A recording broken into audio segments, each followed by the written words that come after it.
Parliament کے اندر میں نے کہا ہے, مختلف چینلز پہ کہا ہے, لیکن لوگوں کو شاید توجہ نہیں تھا, اتنے اونچی آواز میں نہیں کہا ہے. یقیناً ان تک یہ آواز پہنچتا ہوگا.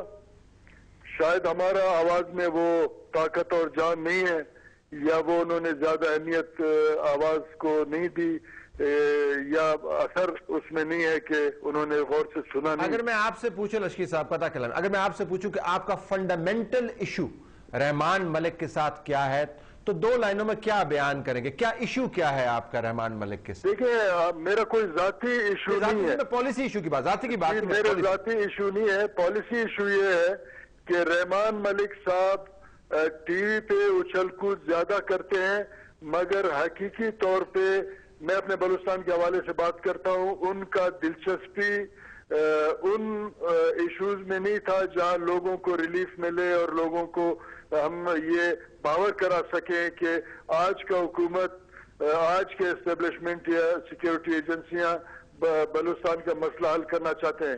مثلا بعض اوقات کچھ گمشدہ افراد کا میں کے حوالے سے ان سے ملنے کا کوشش کرتا تھا. 6 مہینے ملک صاحب کے پاس ٹائم نہیں ہوتا تھا, اور اس کے بعد ان لوگوں کی لاشیں ملتی تھی. میں نے ان کو نشاندہی کرایا کہ فلاں شخص یا ٹارگٹ کلر ہے, یا فلاں شخص کو باقاعدہ فائننسنگ کرتا ہے ٹارگٹ کلرز کو.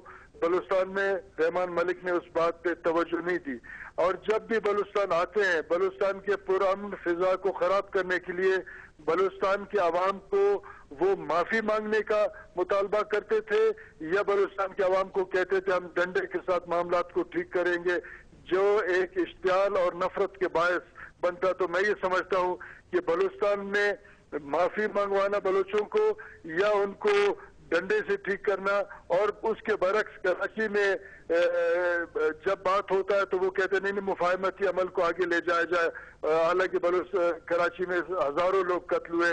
تو یہ ان کا ڈبل سٹینڈرڈ اس بات کا ثبوت ہے کہ وہ مخلص نہیں ہے پاکستان کے معاملات کو ٹھیک کرنے میں. اب میں صاحب نے لائن پہ رہیے گا پلیز, ذرا مشاہد اللہ صاحب کو انٹر کروں. انٹر مشاہد, اپوزیشن کے نمائندے کی حیثیت سے, یہ وہ پالیسی کنفیوژن ہے پاکستان کا آبادی کے اعتبار سے اور اسٹریٹجک اعتبار سے اہم ترین پروونس بلوچستان, اس کے پیپلز پارٹی کے نمائندگان کی بات چیت آپ سن رہے ہیں, کراچی سے جو آواز اٹھ رہی ہے وہ آواز آپ سن رہے ہیں. آئی تھاٹ کہ یہ تو فل ٹاس ہے اپوزیشن کو بہت بڑا چھکا لگانے کے لیے, لیکن اپوزیشن کی طرف سے معذرت کے ساتھ ماں سوائے ایک منہ سے تنقید کرنے کے کوئی ان حالات سے فائدہ بھی نہیں اٹھایا گیا. پالیسی کورس کریکشن کو تو چھوڑ دیں. جی بسم اللہ الرحمن الرحیم. دیکھیں یہ بات حکومت اور اپوزیشن سے بالاتر ہے, اس میں فل ٹاس اور باؤنسر کی بات ہی نہیں ہے کہ اس کو آپ نے باہر پھینکنا ہے یا نہیں پھینکنا, اس لیے کہ یہ تو ملک باہر پھینکنے کے چکر میں. دیکھیں یہ لشکری رئیسانی سے پہلے ان کے بھائی جو چیف منسٹر ہیں, انہوں نے یہ 2 دفعہ کا آن ریکارڈ, چیف منسٹر ہیں, کوئی مذاق نہیں ہے ایک صوبے کے, انہوں نے کہا جی کراچی میں جو آپریشن ہو رہا ہے یہ تباہ کن ہوگا. ایگزیکٹ ان کا جملہ یہ تھا جو مجھے یاد ہے. ٹھیک, لشکری رئیسانی میرے کولیگ ہیں, بھائی ہیں ہمارے, میں ان کو دیکھتا رہتا ہوں, وہاں پہ اوپنلی اپنی بات کرتے ہیں باہر. اب وہ ذوالفقار مرزا نے پہلے بات کی تو چراغ سے چراغ جلنا شروع ہوا, میرا خیال اور بھی جلیں گے. اس لیے جلیں گے کہ میں جو بات کہہ رہا ہوں کہ یہ فل ٹاس والی بات سے آگے نکل گئی ہے, یہ سمجھ رہے ہیں لوگ. یہ یعنی کہ ایک خوشگوار بات ہے میرے لیے کہ یہ سمجھ رہے ہیں کہ ملک میں ہو کیا رہا ہے. نہیں, ملک کا حال اتنا برا ہو چکا ہے ذوالفقار, چلے جو بھی ہو چکا ہے, حکومت کہیں نظر نہیں آ رہی ایگزرٹ کرتی, اسے کوئی فکر نہیں ہے. یہ ایگزیکٹ اسی سچویشن میں ہے کہ جب ایبٹ آباد ہوا, اپوزیشن کہاں پہ نظر آ رہی ہے؟ اپوزیشن کی بھی میں بات کرتا ہوں. ایبٹ آباد جب ہوا تو شام کو ایک انہوں نے لیٹر لکھ دیا وہاں پہ واشنگٹن پوسٹ میں, ٹھیک ہے, اور شام کو وہ کہہ رہے ہیں جی آؤ وزارت کھیلیں, انہوں نے حلف اٹھایا پرویز الہی. Let me specifically ask you this, Mushahid اللہ صاحب, کہ یہ جو رئیسانی صاحب بات کر رہے ہیں, ذوالفقار مرزا جو بات کر رہے ہیں, کیا Rehman Malik despite the fact کہ میری ذاتی طور پہ ایز اے ٹیکس پیئر بڑی ریزرویشنز ہیں ان کی منسٹری کے اوپر اور ان کی پرفارمنس کے اوپر, لیکن کیا وہ اسکیپ گوٹ نہیں بنایا جا رہا؟ Is it all, is he that powerful کہ تمام ملک کے اندر وہ اتنی سینٹرل پوزیشن ہولڈ کریں, پارٹی کے اس لیڈر کو نالاں کریں, اس leader. Is it about Rehman Malik? یہ کیا رحمان ملک وہ وزیر ہیں, آپ انہیں ایسا سمجھ لیں جو صاحبزادہ یعقوب علی خان بنے تھے نا 1988 میں, یا وی جعفری بنے تھے فائنانس منسٹر. میں یہ بات اس لیے کہہ رہا ہوں کہ 2006 میں یہ وزیر بن چکے تھے. سارے پاکستان کو, لندن کو پتا تھا, آپ بھی وہاں چکر لگاتے رہے جب سی او ڈی ہو رہا تھا, اور جس وقت سی او ڈی ہو رہا تھا تو ساتھ ہی وہ بھی این آر او بھی ہو رہا تھا. میرا خیال ہے یہ اس میں ان کی وزارت طے ہوئی تھی, اس لیے کہ اس وقت سے پتا تھا کہ یہ وزیر داخلہ بنے. رکھا کس نے ہوا ہے بنیادی رکھا بات؟ ہوا ہے, ہاں. اصل میں اب سوال یہ پیدا ہوتا ہے, لیکن اس سوال کا ابھی جواب شاید تھوڑا سا ڈیلے ہو جائے فلائٹ, لیکن ملے گا. آج نہیں مل رہا, آج یہی کہہ رہے ہیں. میں نے خود ابھی دیکھا ہے ویسے اسی حوالے سے جیو پہ چلتے ہوئے کہ جی یہ زرداری صاحب کو بھی استعفیٰ دینا چاہیے اور رحمان ملک کو بھی, یہ انہوں نے مرزا صاحب نے کہا ہے, ایٹریبیوٹ کیا. تو بات اسی طرف جا رہی ہے. دیکھیں بات اصل سوال آپ نے بنیادی کر دیا, وہ یہ ہے کہ یہ اس کا ذمہ دار تو حکومت اور زرداری صاحب ہے نا, جس کے ہاتھ میں اختیار ہے. وہ اختیار جو ہے اپنا ابھی استعمال بھی نہیں کر رہے ملک کے حق میں. ملک توڑنے کی باتیں ہو رہی ہیں, آئی ایس آئی کو ڈس بینک کرنے کی باتیں ہو رہی ہیں, اور پتہ نہیں کتنے عجیب و غریب قرآن سر پہ رکھ کے, اور وہ کسی نے اس کو سنجیدہ نہیں لیا. آپ نے بھی تو مشاہد اللہ صاحب, آپ نے بھی سنجیدہ نہیں لیا. ایز اے اپوزیشن پارٹی آپ کو بھی کردار ادا کرنا چاہیے تھا.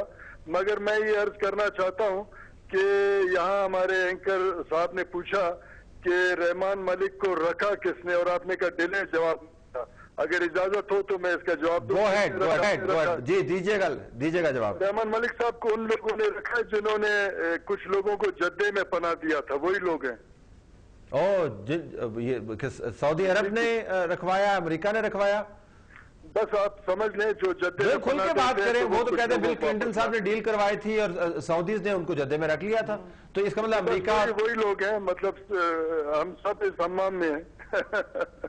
بریک لیتے تھے, بریک کے بعد یہ ناظرین اکثر یہ ہوتا ہے کہ لوگ کہتے ہیں کہ بریک میں اس وجہ سے لے رہا ہوں کہ بات کٹ رہی, بات ادھر سے شروع کروں گا. بریک کمرشلی پہلے سے آرڈینڈ ہوتا ہے. لشکری رحسانی صاحب ہمارے ساتھ موجود ہیں, آپ کے کالز بھی ہم لیں گے اور مشاہد اللہ صاحب سے ہی بات کریں گے کہ کیا گھن چکر ہے کہ سب کچھ بات ہو جاتی ہے لیکن کچھ بھی نہیں ہوتا, سب ایک دوسرے پر تنقید کر رہے ہیں اور معاملہ وہیں کا وہیں ہے. Stay tuned.